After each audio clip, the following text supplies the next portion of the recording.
everyone, it's April right now, and that means I'm already having Halloween withdrawals, so what better time to work on a spooky project? I just purchased this Skeleton Santa animatronic from Home Depot. I'm gonna try to turn it into Jack Skellington dressed as Santa Claus. Do I know what I'm doing?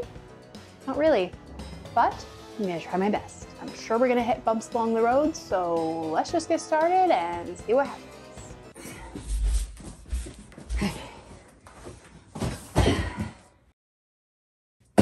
Let's begin.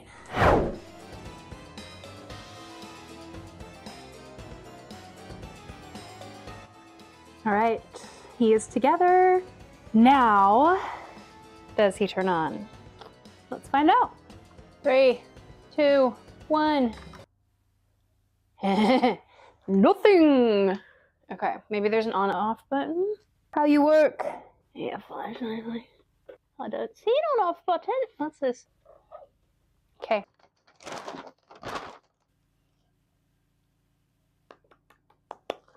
Right. Maybe I gotta censor it. Knitting. Wait, I see a switch. Why, hello there! Have you been naughty or nice this year? Naughty? You better get your act together. Much worse than coal will be coming to you and your family Christmas morning if you keep that up. Okay, very exciting. He works. Initial thoughts. Definitely want to paint these bones to look a lot cooler. I'm going to do a full sculpt of Jack Skellington's face. The first thing I'll do is remove this whole beard and hair. And then I've got to figure out what's going to be like the lightest weight air dry clay to sculpt Jack's face on top of this skeleton, because from the videos that I've watched, the biggest risk you have in enhancing our animatronics is adding too much weight in the materials that you use. So I want to make sure that whatever it is really lightweight. Depending on how big this head will be, I might use some aluminum foil to build out some of the skull and then put air dry foam on top of it. That'll give it like the lightest weight volume. And then I'm gonna build a totally different beard, because Jack's beard is not hair. It's almost like a piece of fur that hangs really loosely like below the jaw. So it'll attach somewhere around here. Main thing though is his head. That's gonna be our main change. The belt, you can give it a better paint job, maybe some gold leafing or just a metallic paint. And then this toy sack, I'm just gonna rotate you around there. Work with me, buddy. All right, toy sack. Don't think this is the color or really the style that he has in the movie. I like some of these details, like I like the sticks, I like the bone. Ooh, you know what would be really cool that I love is that snake from Nightmare Before Christmas. We could even have like the snake coming out of the bag. Or that guy, the little guy. Oh, the duck, the little ducky. That could be cool. So we could build some of the famous toys that we see from Nightmare Before Christmas in this sack. Let's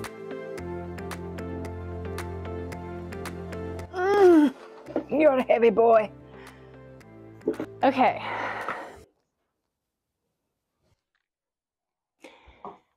But we're gonna start with this head. We're gonna start with these hands, because that I think is, first of all, gonna give me some encouragement that I'm not crazy and I'm on the right track. And that's really gonna bring this whole project together once we see those bits. So let's get to work. Good talk. I decided pretty quickly that I did definitely want to use the aluminum foil to bulk out the head, because I didn't want to have to use a ton of air dry foam. So I started by taking pieces of aluminum foil and molding them around the skull and then attaching them with gaff tape. Next, I cut the lower jaw down with a Dremel because I realized it was going to be way too big for the look I was going for Jack Skellington. And then I was able to round out the shape of his jaw with some aluminum foil. And then I continued covering everything in gaff tape until I kind of had a skin of tape, and then I was finally able to add the air dry foam. This was a pretty tedious process, and I made sure to avoid the lights in his eyes and his nose, and I just kept sculpting until I had what I thought would be a pretty good shape for his head. Then I put everything all together because I didn't want to go any further if something had broken. Okay. Do you believe in Santa Claus? You better. A lack of festive spirit makes me very angry. Okay, well, first I was very happy. His mouth worked. Second, not happy. Clearly knocked an eye out. So now we have to go digging inside the head. So I started by taking off this metal piece and trying to get into the head. I realized I had to cut the head open and disconnect all these screws, and I still couldn't get inside. So I sort of reached inside and pushed the eye back in place and hoped that it would work.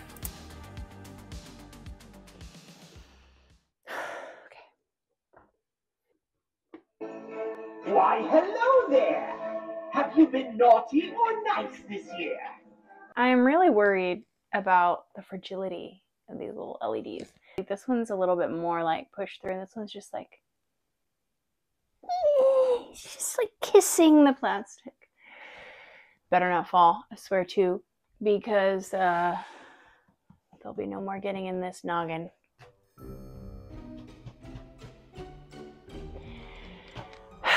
So now I really have to rethink, is that smart? Is it smart to block off his head and have zero access forever?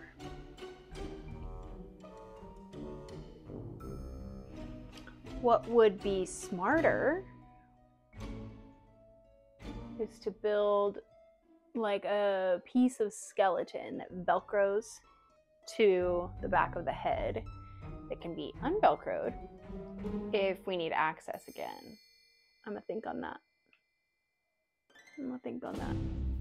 The more I stared at this head, the more I knew something was wrong. So I took a picture of it, stuck it into the iPad, and used Procreate to try to figure out what was wrong. And I realized the skull wasn't round enough, and so I needed to resculpt. So I got the clay back out and rounded out his face with another tedious process of air dry foam. And oh my god, as I feared, the light fell back inside his head. So sculpting is pretty good. I like that it's rounder for sure. It looks a lot better. It broke again. Can't believe it. The good news is I did make the decision to let the back of the head be a totally separate skull piece that I can Velcro on and off if he needs repairs. So that's good, because it broke again. I gotta get into his head again. So clearly we know now, gotta glue that LED in there somehow, since it proved that it was not secure. Yeah, let's go in again. So back inside the head I went. I think what happened the first time was that the screws were just stuck. I don't really know, but this time the whole back piece came off, and as you can see, so much better. Haha, I got it off. I'm so happy. I don't know why this didn't work the first time, but it didn't. Yes, so much more success than before, and now I can definitely glue this back in. Boom, baby. So then I used some quick drying super glue and was able to glue the wire fully inside the head. Then I used some painter's tape to block off the light bulbs so that they wouldn't get paint on them. They think it's a blanket for dogs. They think it's been put here for them. All right, everyone go. Go, go, go. Off the blanket. Off the blanket. Off. Off. I used an automotive primer spray paint first, and then I just spray painted everything white. And I realized I wanted a creepier look for Jack, so I went back to the aluminum foil, re-sculpted some eyebrows, and then covered these aluminum foil eyebrows with more air dry foam. While I had the air dry foam out, I decided I might as well cut some teeth. Now it was finally time to add some paint. So I mixed a color of kind of like a grayish brown, painted it on everything, and then wiped it off with this paper towel. I then went in with a black and did all of the deep crevices. Since he is a cartoon, I wanted him to be kind of cartoony, which is why I left some of the lines just a painted black as opposed to making everything really natural. Lastly, I took a dry brush with white paint and just painted white back over all the raised surfaces to give it a highlight. I then went and did the big blocks of black, again just so I could sort of see that I was on the right track. I painted his eye sockets and the inside of his nose. Then I repeated the process that I did on the hands by covering all of the white skull pieces in this brownish gray and wiping it off with a paper towel. Then I went in and painted all of his, I guess, teeth, stitches. I couldn't really figure out what this was, but it made him look like Jack Skellington, so I went with it. I cut all of the teeth that I had molded in half because I realized they were too big, and then they were the perfect size and I was able to just hot glue them inside. Later, some of them broke off and I realized hot glue was not the way to go, and I ended up re-gluing them in with super glue. So we have this boy. His paint job is pretty much finished here on the front. I'm pretty happy with him. I love him. I gave him teeth. But now we've got to work on the back of the skull. Okay, so our skull piece has dried overnight. I'm nervous to try this on the head because I think it's too thick. And it's just gonna like, it's gonna be like his head like this and then like, you know, like that. Let's just find out. Okay, it's not that bad. But he is wearing a hat. I have to remember that. So really it's like these seams that we're gonna see. And he's wearing a beard.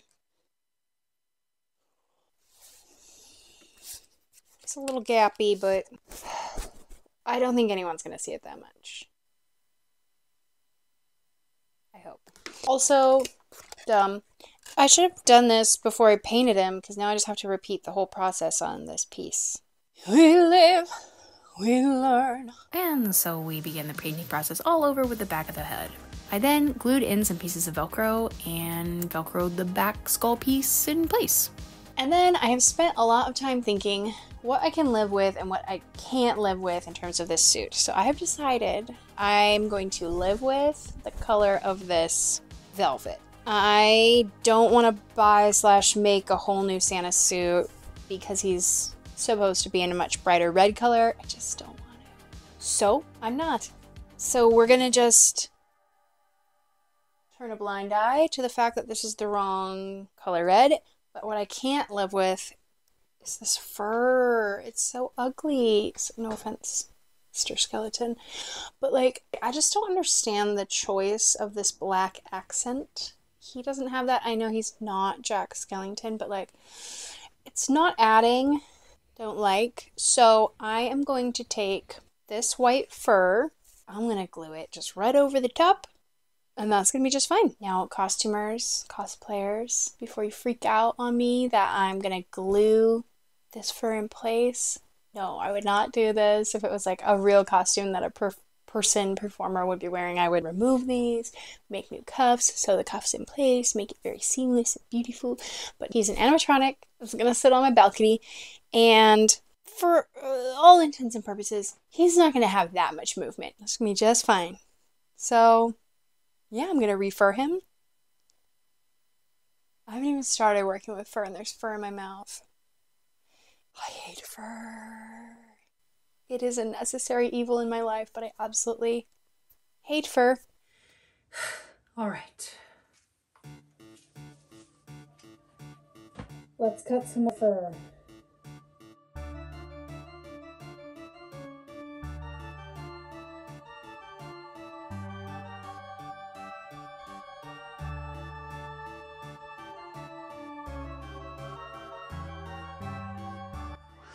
Okay.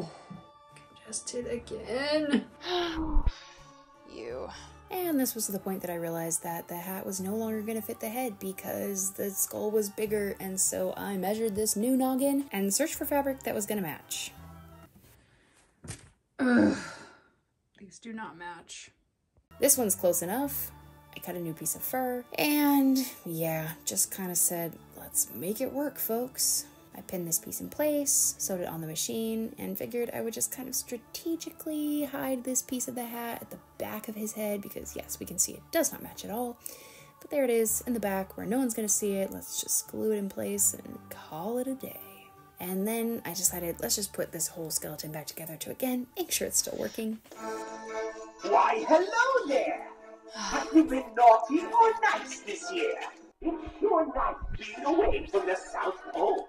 The chill there just goes right through me. So I think next step is I'm going to work on this belt. I could absolutely just paint this with a gold metallic paint. There's no reason not to do that. Other than that, I've never gold leafed anything, nor have I really had an excuse to gold leaf, and I don't know how. And I just want to try it, so let's gold leaf him. Okay. I got Barnabas Black Gold. All right. I'm ready. I'm ready to gild.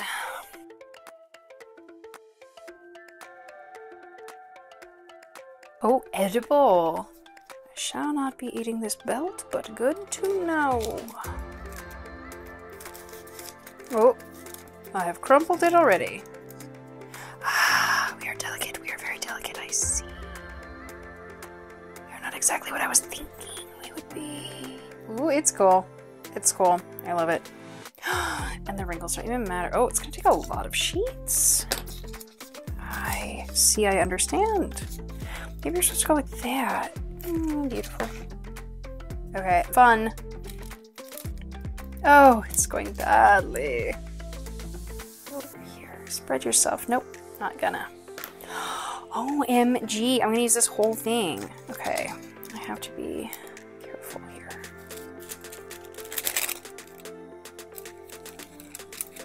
Help! Help! I also thought these sheets were gonna be like 5 times the size. Now I know they're not. Get off of my fingers and onto the belt. Oh my god, I'm running out. Not good.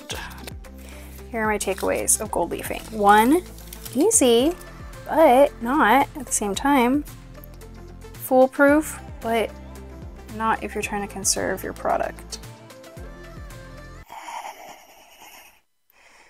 I need you to spread around, or I'm gonna run out. No product to waste. Take some of this. Oh, no, we've just gilded our mat. I see. No. Come on, get on there. Get on there. Can we make a little pile? No. Well, this was unexpected.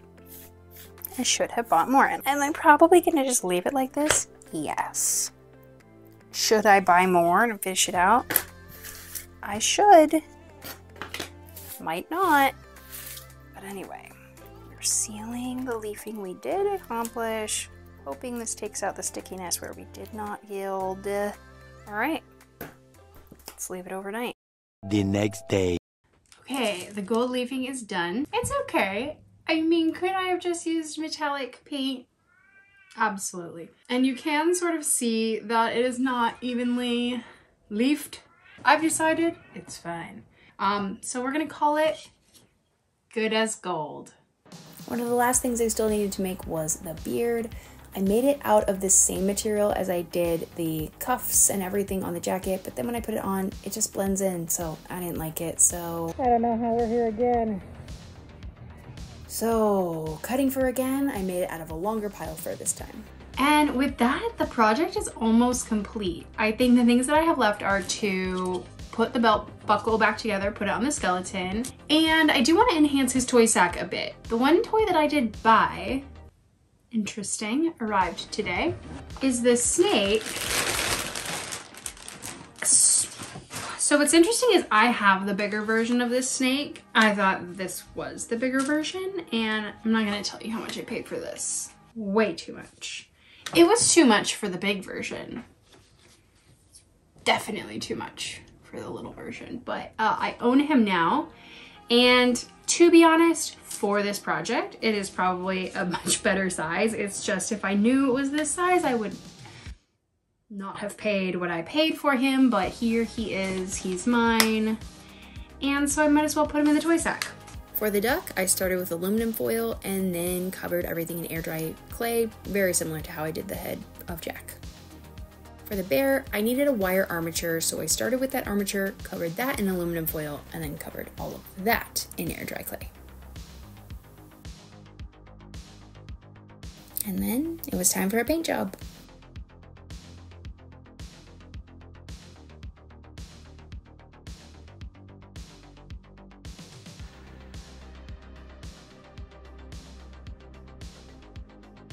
And then I went digging in my teeth drawer, yes, I have that, and found some good old teeth for this ducky.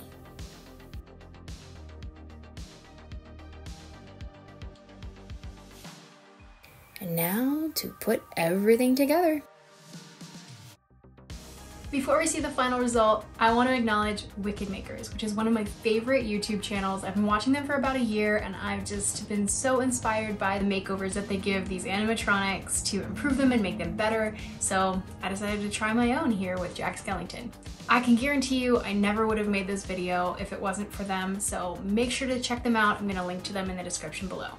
And without further ado, let's take a look at the final result. You're awake.